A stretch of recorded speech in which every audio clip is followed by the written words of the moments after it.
একজনের ইন্টারভিউ নিয়ে বলছিলাম যে কিভাবে আইনগতভাবে কিভাবে যাওয়া যায়, এটারে অনেকে এডিট করে কিছু প্রতারক চক্র এটারে ব্যবহার করার চেষ্টা করতেছে, বলছে যে টাকা দেন পাঠাই দিব, এই করবো সেই করবো। আপনাদের আমি সতর্ক করে দিচ্ছি, কোনোভাবেই আমার নাম জড়াইয়া যে কোনো ধরনের ভিডিও টিডিও যাই এডিট করুক না কেন, এটার সাথে আমার কোনো সংশ্লেষ নাই। এবং আপনারা যা করবেন আপনাদের নিজ দায়িত্বে চিন্তা ভাবনা করে যাচাই বাছাই করে করবেন।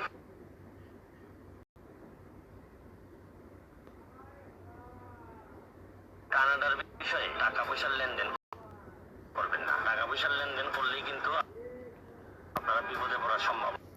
সুমন ভাইয়ের কথাটা ঠিক আছে। সুমন ভাই যে বলছে কানাডার বিষয়ে কেউ লেনদেন করবেন না, আমি 25,000 টাকা দিছি, ঠিক আছে, টাকা নিয়ে মানে এই দিন দিব সেই দিন দিব, ঠিক আছে।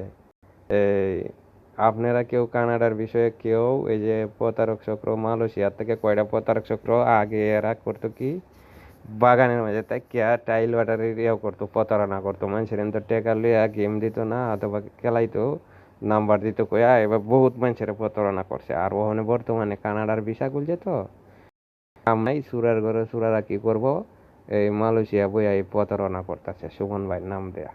তো সুমন ভাইয়ের নাম দিয়ে যারা প্রতারণা করতেছে, আপনারা কেউ এই সুমন ভাইয়ের এই নামের উপরে বিশ্বাস করিয়া আপনারা কেউ টাকা পয়সা কাউরে দিয়ে না। আর সুমন ভাই যদি ইয়াও করতো, ওতে মজুমদারের ভিডিওটা, যে মজুমদারের যে ভিডিওটা দিছে, মজুমদারের ভিডিওটা কিন্তু সঠিক না।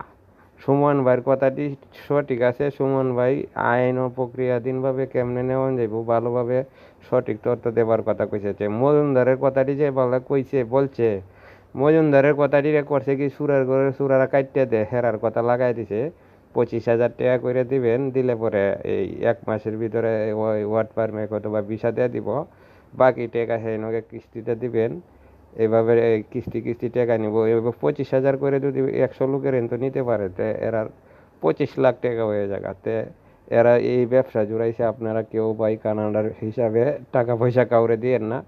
1 নাম্বার বাটপার এই সুরের ঘরে সুরেরা, 1 নাম্বার বাটপার।